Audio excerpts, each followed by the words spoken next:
Prepping. It means being prepared for anything. Today I'm going to be talking with a fairly new ham who has taken portable and emergency communications to heart. On his own YouTube channel, you'll likely see him hiking up a mountain with a bunch of ham gear to activate it for summits on the air or parks on the air. I'm Julian Frost, N3JF, your Ham Radio Sensei. Let's see what it takes for a minimalist to have effective portable communications. Onegaishimasu.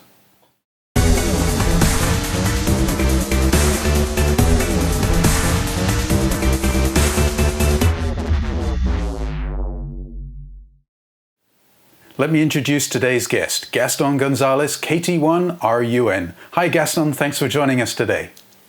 Hey Julian, thanks for having me. Great to be here. Well, I mentioned in the introduction that you're a fairly new ham. When did you get your license? I originally got my tech license about 3 years ago, and I had some challenges getting on the air on the VHF, UHF repeaters. So it wasn't until about a year ago that I finally got on the air, and then got into general back in November, so about 4 months operating portable on HF. Wow, okay, and what do you do for a living? I'm a software engineer focusing in enterprise content and search applications, so I build these very large-scale content-driven websites. Oh wow, and what drew you to ham radio? It was the prepping. I tend to be, or I see myself as a practical prepper, and I like to make sure that I'm focusing in multiple different areas and refining all of those skills equally. And I had a gap in my communications plan, and ham radio seemed like the logical choice. So how did you actually get involved in prepping, and what drew you to that? Well, we were living in Southern California at the time. This was about 6 or 7 years ago, and I was commuting as part of my consulting job from our home in Temecula to the San Diego area. And I was spending about 3 hours a day in the car with that commute.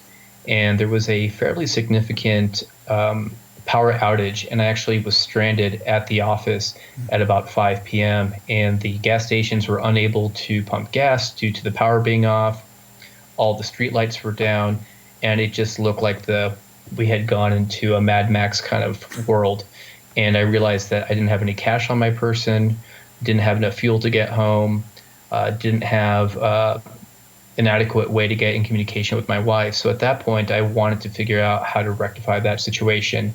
And that led me into starting out with some vehicle kits for myself and my wife.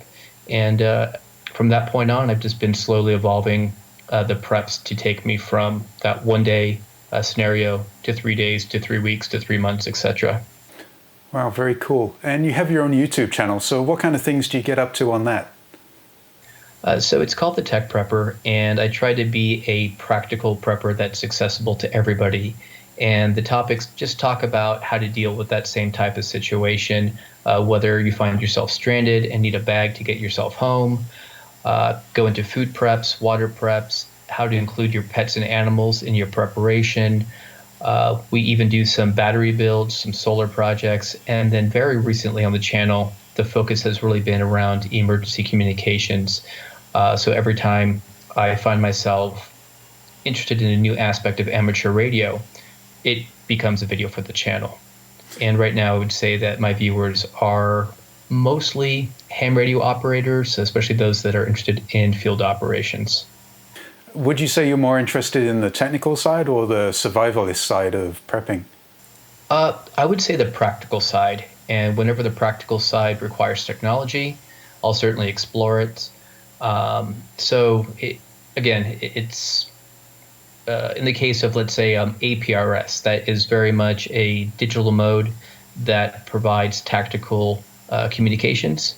I employ that pretty frequently in my emergency communication plans to keep in contact with my wife when I don't have cell access. So it really just varies on the practicality of what I'm trying to solve for prepping. Very cool. Well, we've got a short montage of some of the things that Gaston gets up to, so let's play that video.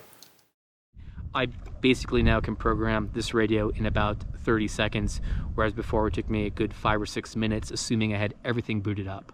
The Elephant Mountain Peak is right there, and I just decided to shoot a quick bearing.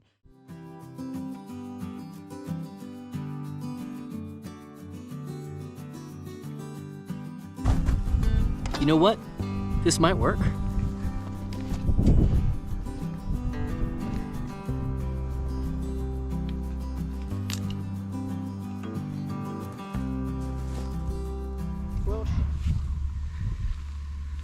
All right, now I'm getting wet, but at least we're communicating with my home state in a regional area.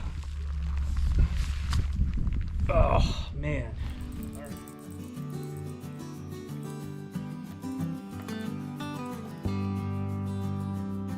CQ, this is Kilo Tango 1 Romeo Uniform November operating summits on the air. QRZ? There is. Kilo 6 Hotel Papa X-ray. Prepared. That you're able to get up here and spend some time with your son. So you're officially on the peak then? Yeah, I'm officially on the peak. Yeah, we can do summit to summit, summit to summit. This is KT1 RUN Summit to Summit. KT1 KTI RUN. I hear you, summit to summit. You're coming in 5959. I think today we're going to talk mostly about minimalist HF portable operations, right? Yeah, that's right. And do have a little bit of experience. Again, I'm not the expert as a new ham, but have quite a bit of gear and some excursions I've been going on the last few months that I'd like to share with everyone. And clearly much of what you do has a direct crossover to emergency communications as well. So we can definitely touch on that kind of stuff too as we go along. Now, we both want to make it clear that we're not here to tell people how they should prepare for portable operations or emergency communications. We're just discussing what worked well for Gaston on his adventures. We hope some of you might get inspired to set up a portable station or activate a new summit or a park, or even set up an HF Go kit for sort of emergency or backpacking use. So bearing that in mind, as far as HF portable operations are concerned, I would think that planning is the key to success. Would you agree? Absolutely, especially the type of activations with summits on the air that I do. I have to consider the backpacking, hiking element in addition to the communications element. And I typically like to start any of these activities by first having a plan of where I'm going to go, how long I think it's going to take me to get to the summit. That typically involves some minimal planning in terms of making a map for myself and essentially packing the gear that I would normally bring for any backpack. That would include all of the 10 essentials, enough water, enough food, and enough clothing, first aid, and those things to support myself. What's interesting about the radio gear is that I have to consider the weight as well. And a lot of the decisions I make for the communications equipment I carry have to do with looking at ounces more than anything else. Do you think one of the things that you might need to think about is what exactly it is you hope to accomplish rather than just sort of going out there randomly? Absolutely. So let's take the case of a summits on the air activation. I typically prepare myself for the type of frequencies and mode of operations I want to accomplish, and that will actually change the gear that I bring. So if I want to operate digital for an activation, I tend to go a little bit smaller on the radios with a QRP rig because I have to bring the additional weight to bring the sound interface, for example, some type of tablet or computer with me. So the expectations I set for myself on an activation will actually modify the gear. The timing is also interesting.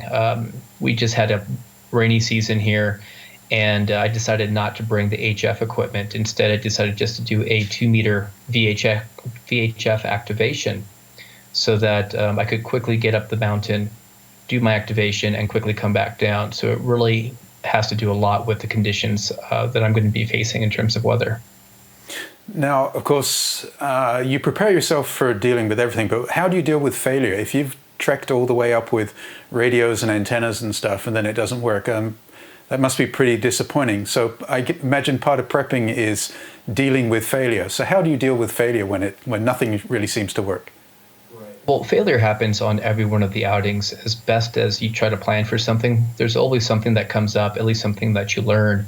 And I think the important thing is to, especially with the summits on the air activation, looking at your safety and your ability to get back. I have had one activation out of the last 6 or 7 where I was overly ambitious in bringing a larger radio so that I could make more contacts.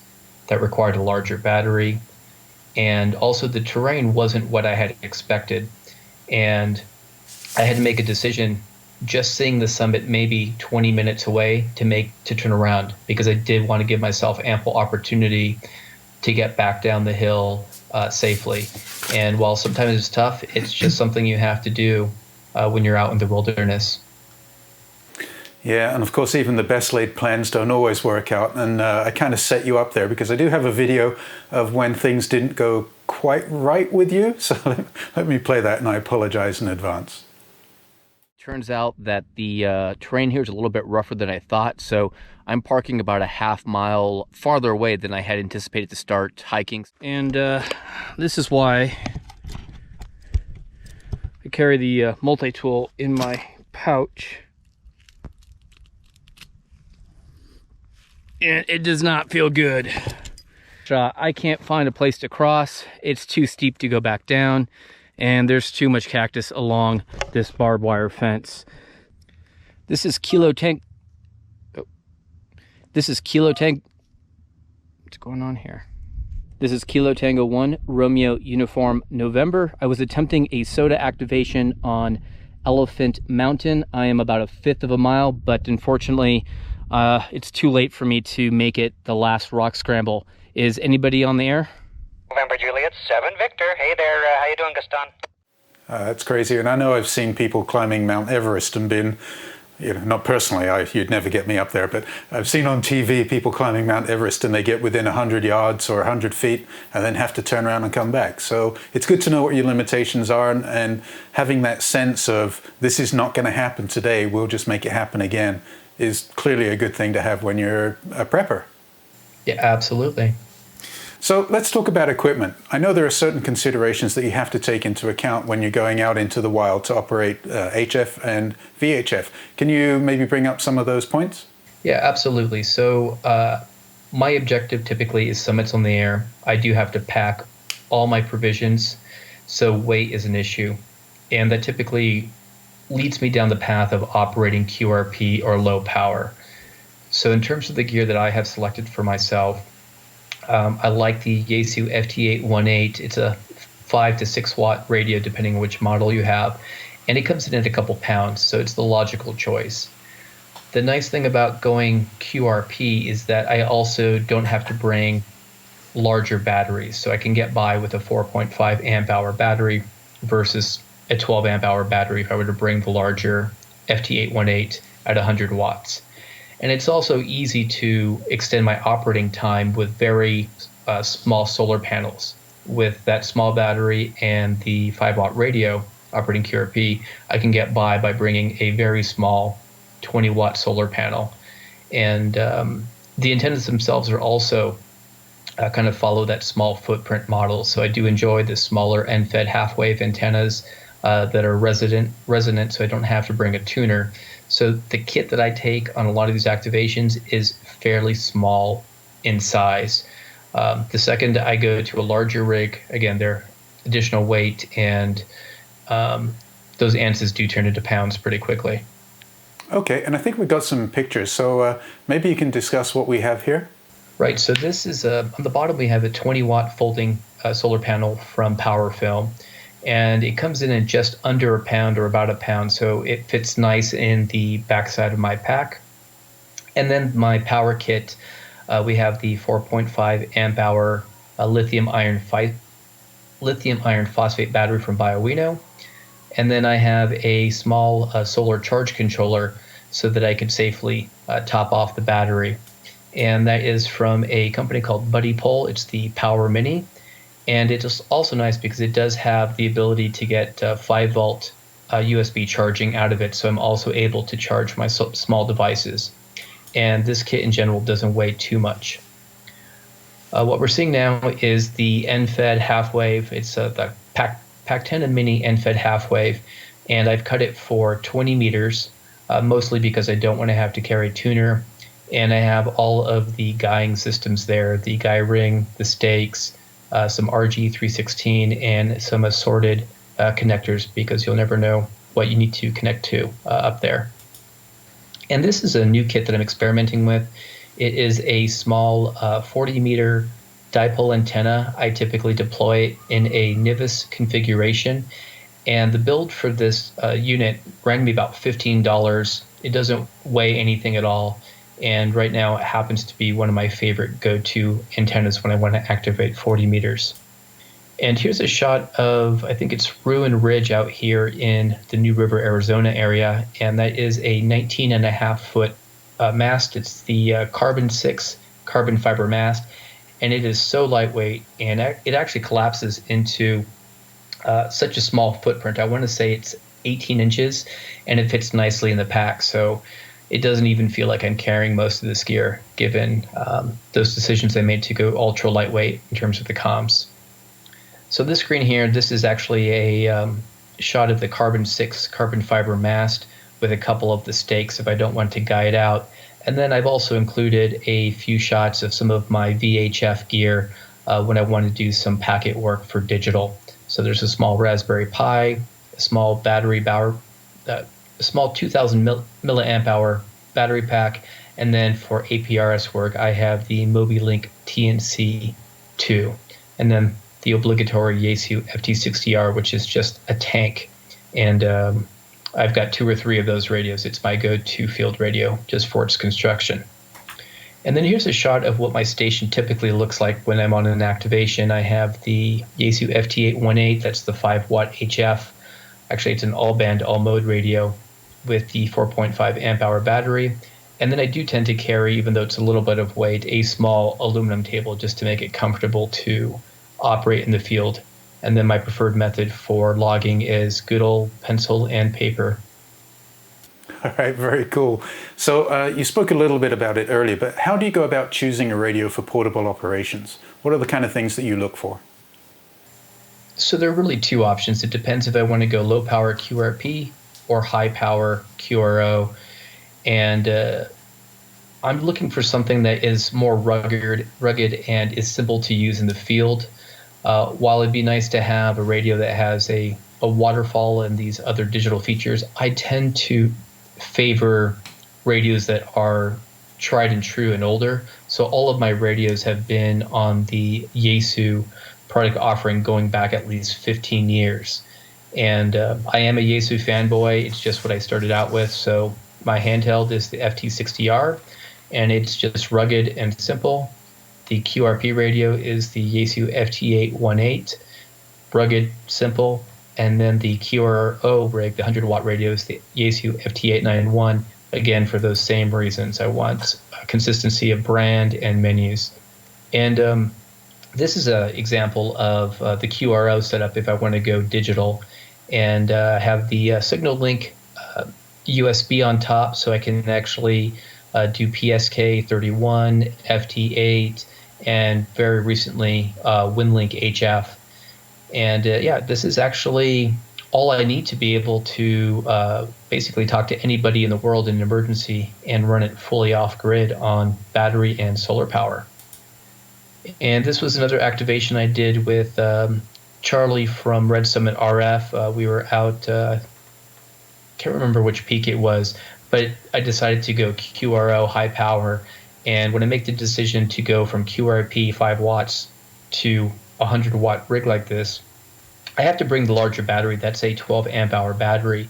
But the one bonus, if I can and I'm willing to deal with the additional weight, I'm able to make probably 3 or 4 times the amount of contacts and certainly do DX without any problem whatsoever.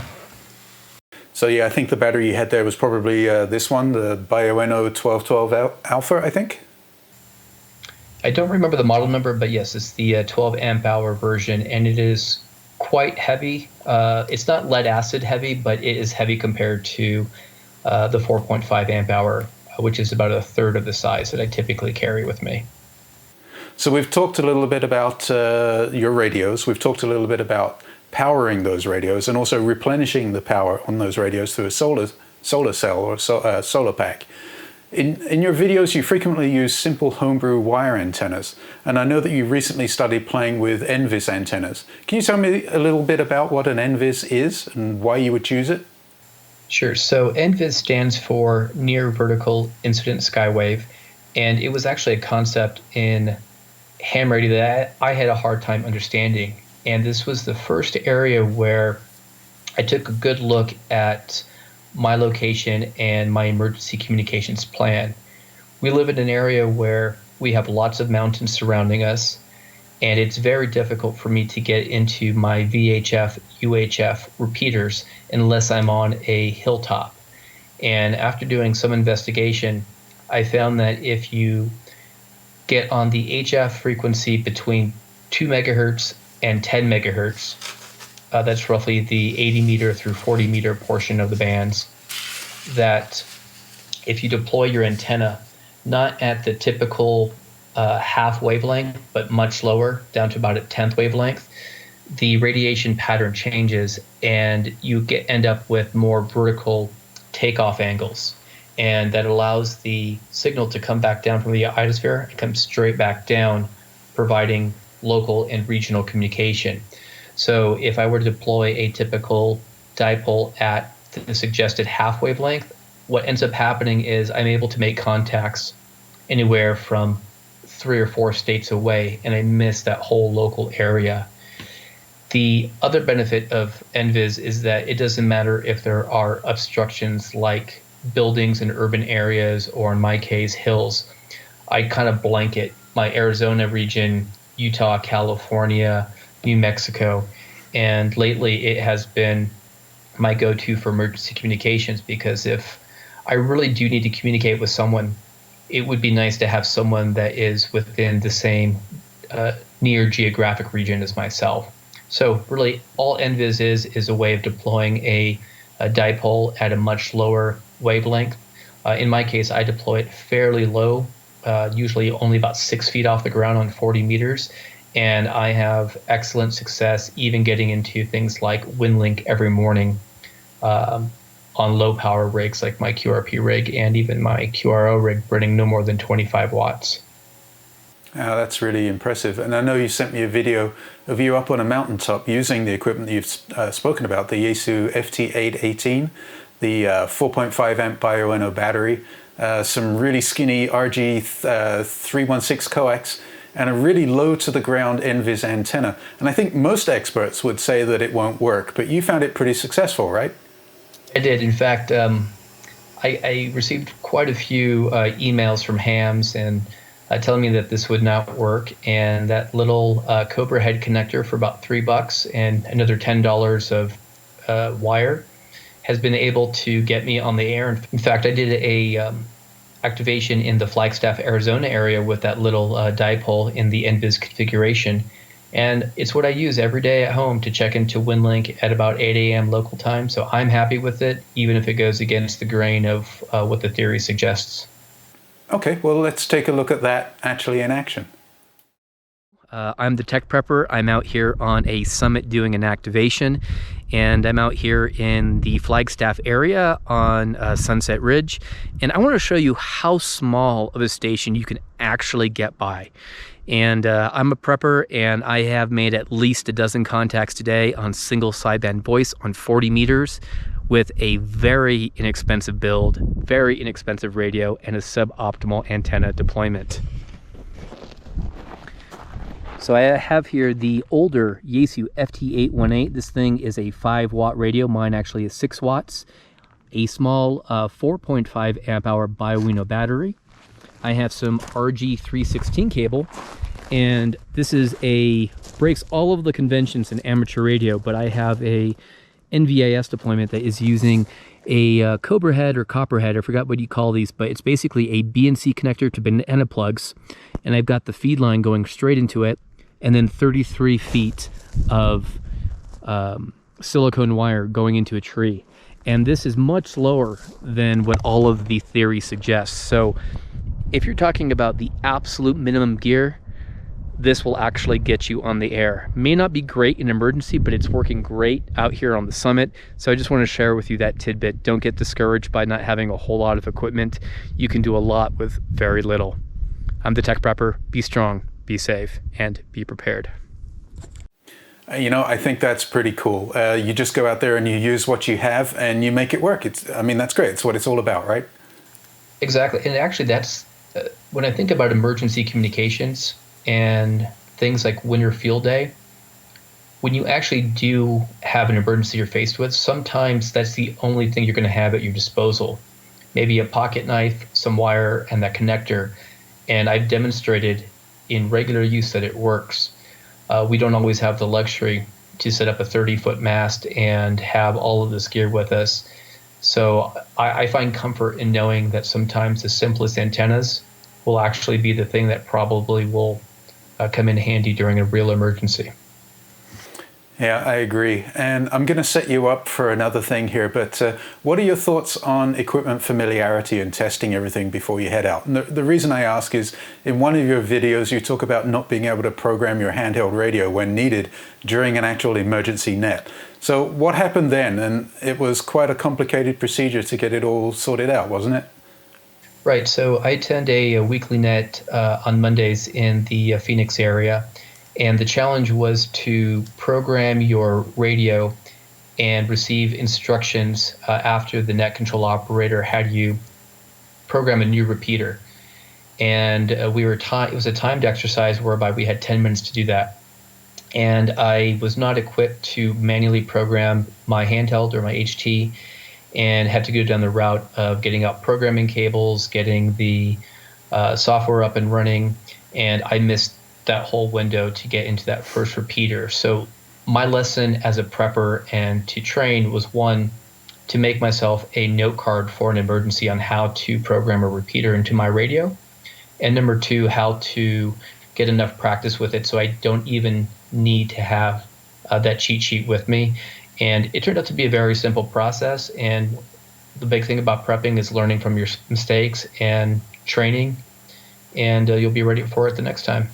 Yeah, I absolutely agree. I mean, I've got a couple of radios here that I haven't used in a while, and just sort of trying to go back to them, it's like very complicated, and you have to download the manual, from the internet. And if you're out in the wild, you may not have the ability to do that. So yeah, I would definitely agree. And we're going to come back to checklists in a little bit.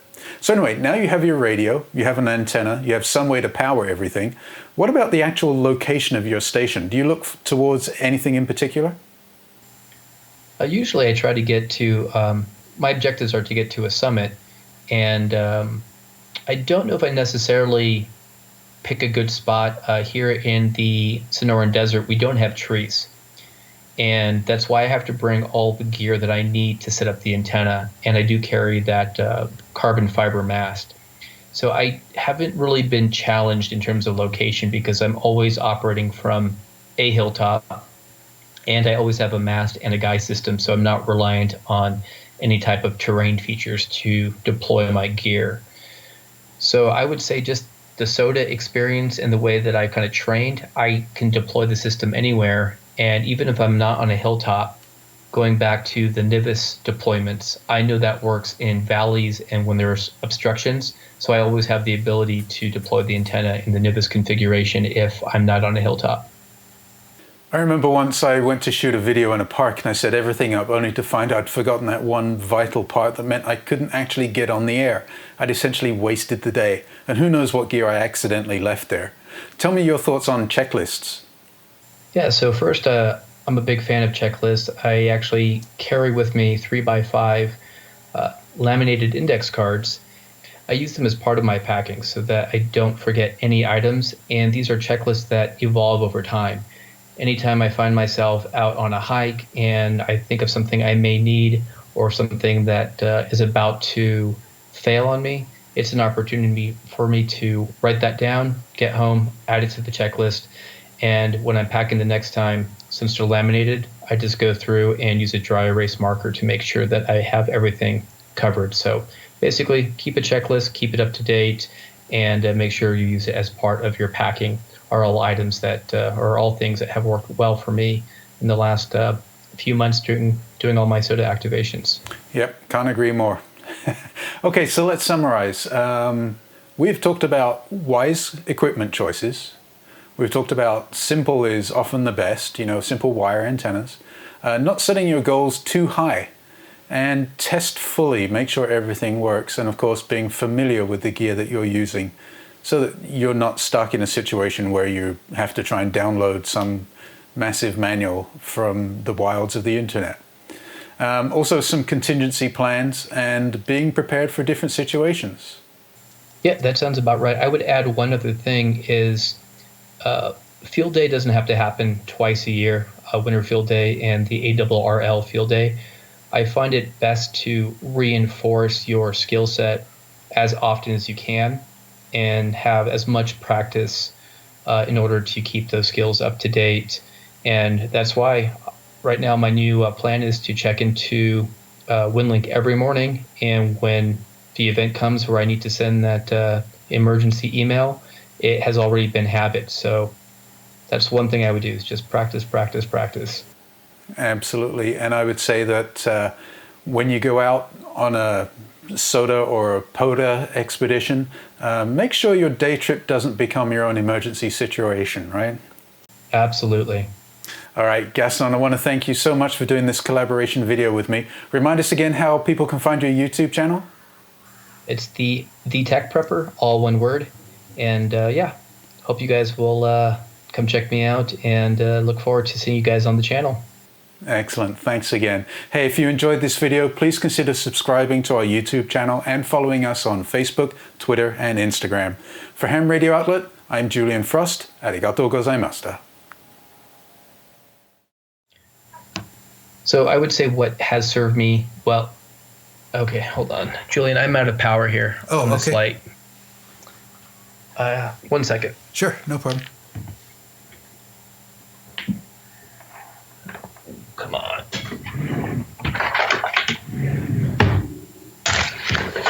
Sorry about this, Julian. I don't know. That's okay. It's all about being prepared, right? Well, I'm actually going into my radio kit to power my light. Oh.